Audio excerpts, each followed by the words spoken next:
písty. Klíč k procesu vnitřního spalování pohánějícího motory. Písty je zátka, která klouže nahoru a dolů uvnitř každého válce a stlačuje plyn se vzduchem vznícený od zapalovací svíčky. Výsledná energie otáčí klikovou hřídelí, no a pohání motor.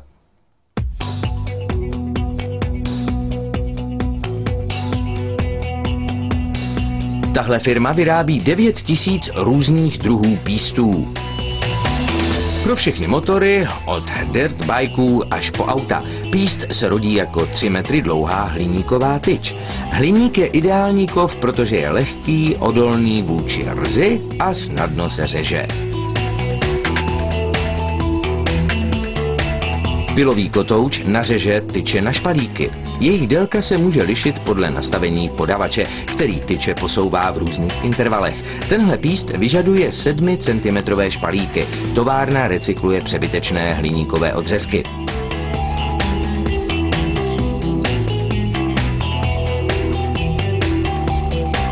Děrovací lis s lisovnicí se předehřeje na 426 stupňů Celsia, teplotu potřebnou k obrábění špalíků. Poté jsou špalíky přemístěny do pece o stejné teplotě. Lis s pomocí tlaku o velikosti 2000 tun vytvaruje píst do prvotní podoby. Zhruba každý 10. výkovek je ponořen do vody a zkontrolován.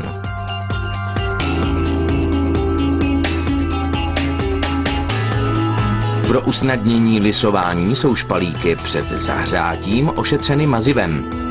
Proto při úderu lisu vzplanou. Lis je s prací hotov během 2 vteřin.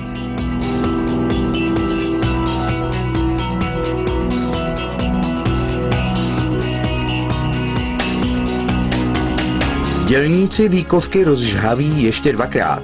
Poprvé na velmi vysokou teplotu, aby kov zesílil, podruhé na nižší teplotu, aby získal stálost.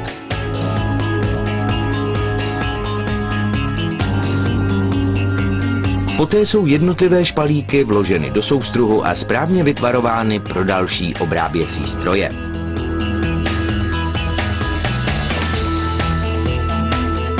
Malé dírky umožňují protékání oleje a mazání válce za provozu pístu. Další soustruh zmenší průměr výkovku o 3 mm. Ten samý stroj pak vyřízne 3 drážky, 2 pro těsnící kroužky a 1 pro stírací pístní kroužek.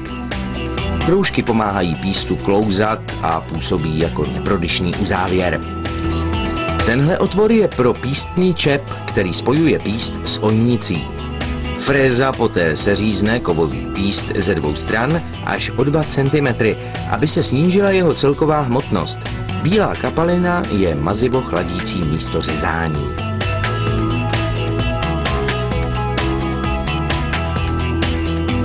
Další fréza vyřízne část takzvané půlkulové hlavy, aby se píst při pohybu ve válci nedotýkal ostatních součástek. Píst musí mít přesný tvar a velikost. Některé písty v běžícím motoru kmitají nahoru a dolů až 6000krát za minutu. Následně je povrch kovu ještě o vlásek vysoustružen. Obroušení umožní nepatrné rozpínání pístu při zahřátí vnitřku válce. Strojní vrták vytvoří 2 protínající se výpusty oleje pro účinnější mazání pístního čepu.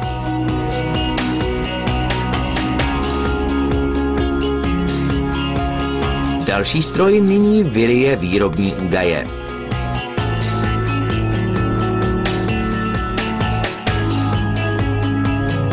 Tady se odstraňují ostré hrany vzniklé při předchozím obrábění. Poté se použije pásová bruska k vyhlazení povrchu. Ostré hrany by mohly poškodit stěny válce.